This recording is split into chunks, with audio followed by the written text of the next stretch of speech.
প্রিয় দর্শক, আসসালামু আলাইকুম। যখন কোনো দেশ অন্য একটি দেশের সাথে যুদ্ধে লিপ্ত হয়, তার প্রভাব সারা বিশ্বে পড়ে। তখন চেনা যায় কে বন্ধু কে বা শত্রু। ভারত পাকিস্তান যুদ্ধের একটি সিমুলেশন।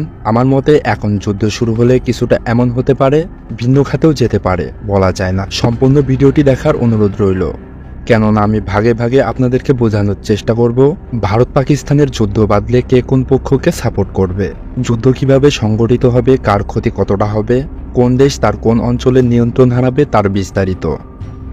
ভারত পাকিস্তান যুদ্ধ শুরু হলে অশান্তির কালো মেঘ পুরো দক্ষিণ এশিয়াকে ঘিরে রাখবে। এখানে পক্ষ থাকবে তিনটি: ভারত সাইড, পাকিস্তান সাইড ও স্পেকটেটর বা নিরপেক্ষ সাইড।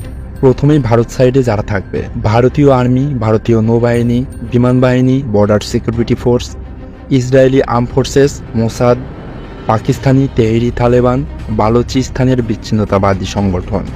পাকিস্তানি হয়ে যারা লড়বে: Pakistan army, navy, air force, Pakistan rangers, ISI, people liberation army of China, Saudi তুর্কি কোয়ালিশন ফোর্স, মাওবাদী কমিউনিস্ট পার্টি ভারত, লস্করে তৈবা, জাইশ এ মোহাম্মদ, উলফা সহ সেভেন সিস্টার বিচ্ছিন্নতাবাদী।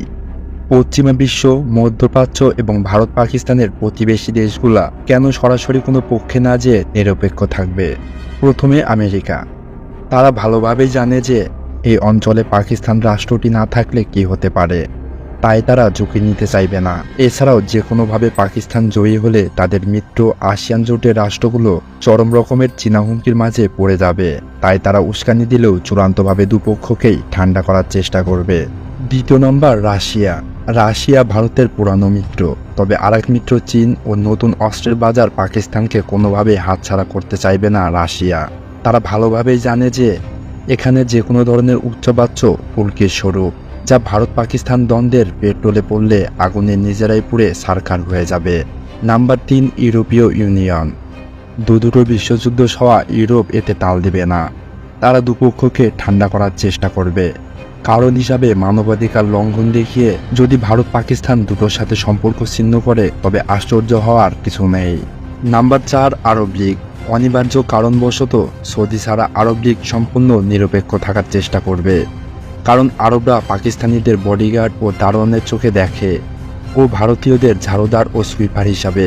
নিশ্চয়ই তারা দুটোর একটিও হারাতে চাইবে না।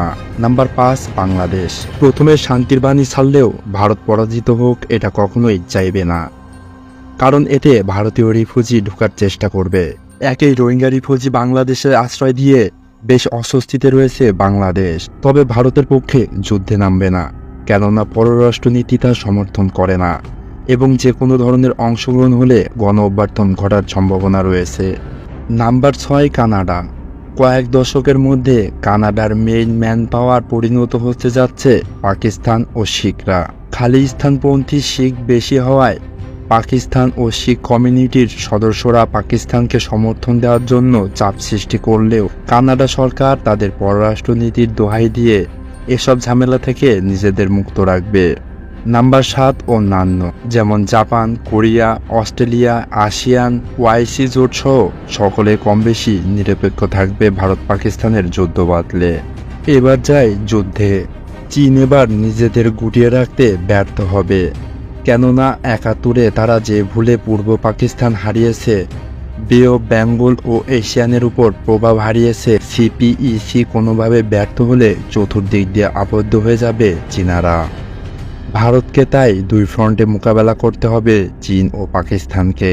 প্রথমে সেনা সংখ্যা অধিকের কারণে এগিয়ে থাকলেও অস্ত্রের প্রাচুর্যতার অভাবে 2 থেকে 3 দিনের মাথায় পিছিয়ে যেতে হবে তাদের। এই মুহূর্তে ইসরায়েল কিছুটা সাহায্যের চেষ্টা করবে, তবে তার টেকনোলজি, অস্ত্র ও ইন্টেলিজেন্সের মাধ্যমে সীমাবদ্ধ থাকবে, কেননা এদিকে আসলে ইসরায়েলকে মোকাবেলা করতে হবে ইরানের। ইরান ও কাতার মিলে আরব সাগর ব্লক করে রাখার চেষ্টা করবে, যাতে ইসরায়েল এদিকে প্রভাব বিস্তার করতে না পারে। তবে সরাসরি যুদ্ধে জড়াবে না কখনোই, কেননা ভারতকে হারাতে চাইবে না ইরান, কারণ ইরানি তেলের অন্যতম ক্রেতা হচ্ছে ভারত, কিন্তু ইসরায়েলকে এক হাতে নিবেই। ইসরায়েলের সামনে পাকিস্তানের নিউক্লিয়ার ক্যাপাবিলিটি ধ্বংস করার সুযোগ দৃশ্যমান মনে হলেও বাস্তবে এটা হবে বোকামি। পাকিস্তানের যে কোনো ধরনের হামলা হবে ভীমরুলের চাকে ঢিল ছোড়ার মতো। ইসরায়েল কখনোই পাকিস্তানে সরাসরি হামলা চালাতে পারবে না। হয়তো ঘরের কাছে বলে সিরিয়া, লেবানন, জর্ডান ও মিশর হামলা চালাতে পারে, কিন্তু এভাবে 1000 কিলোমিটার দূরে এসে পাকিস্তানে হামলা করতে পারবে না কখনোই। এজন্য তাকে মোসাদ ও সাইরাট মাটকালের সমন্বয়ে তৈরি কভার্ড অপারেশনে যেতে হবে। কিন্তু এখানে বড় রকমের বাধা হলো বর্তমান আইএসআই ও এসএসজি। আইএসআই ও মোসাদের ব্যাপারটা হচ্ছে অনেকটা এমন যে মোসাদ ডালে ডালে চললে আইএসআই পাতায় পাতায় চলে। এটা এখন সর্বস্বীকৃত যে আইএসআই এখন সিআইএর সমপর্যায়ের সংস্থা।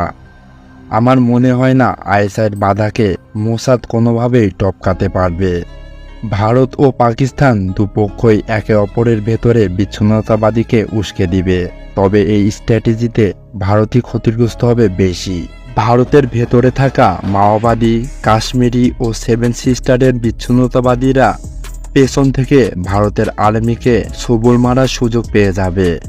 অপরদিকে পাকিস্তান কিছুদিন আগে জাবে আজাব অপারেশনে 95% বিচ্ছিন্নতাবাদী ধ্বংস হয়ে গিয়েছে। বাকি যে বালুচরা আছে তাদের কার্যক্রম বর্তমানে দেওয়ালে দেওয়ালে রাতের আধারে পোস্টার লাগানো বা গ্রাফিটি করার মাধ্যমে সীমাবদ্ধ। তবে তেহরি এ তালেবান পাকিস্তানের জন্য বড় রকমের হুমকি হয়ে উঠতে পারে। তবে তাকে মোকাবেলা করার জন্য জাশ এ মোহাম্মদ ও লস্করে তায়েবাই যথেষ্ট। জাবে আজাব, তেহরি এ তালেবান যথেষ্ট ক্ষতিগ্রস্ত হয়েছে। সব মিলিয়ে যুদ্ধ খুব বেশি হলে 5 থেকে 15 দিন স্থায়ী হবে। ফলাফল: এই যুদ্ধে কোনো দেশেরই একেবারেই নিশ্চিহ্ন হয়ে যাবে না, তবে পরিস্থিতি এমন হলে ফলাফল পাকিস্তান জোটের অনুকূলেই যাবে। প্রচুর ক্যাজুয়ালিটি ও টেরিটরি লস হবে ভারতের। জম্মু কাশ্মীর, সেভেন সিস্টার ও রাজস্থানের বেশ কিছু অঞ্চল হারালেও আশ্চর্য হওয়ার কিছু থাকবে না।